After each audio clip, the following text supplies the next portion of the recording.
Sì, nel giro di pochissimo tempo siamo riusciti a recuperare diversa refurtivo, soprattutto materiale informatico, sportato da una ditta di Castelminio di Resana. All'interno dell'autovettura, provento di furto, abbiamo rinvenuto diverso materiale informatico ed arnesi per lo scasso, come ad esempio alcune smerigliatrici che servono per aprire le cassaforti, un piede di porco, cacciaviti e rice trasmittenti.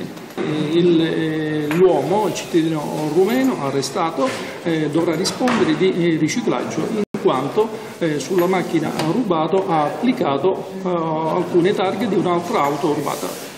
Il riciclaggio perché il rumeno, dopo aver rubato l'auto, ha applicato altre targhe che sono state sottratte da una ignara cittadina della provincia di Vicenza, che non si è accorta assolutamente del furto, salvo quando ha ricevuto una telefonata da parte di un nostro militare.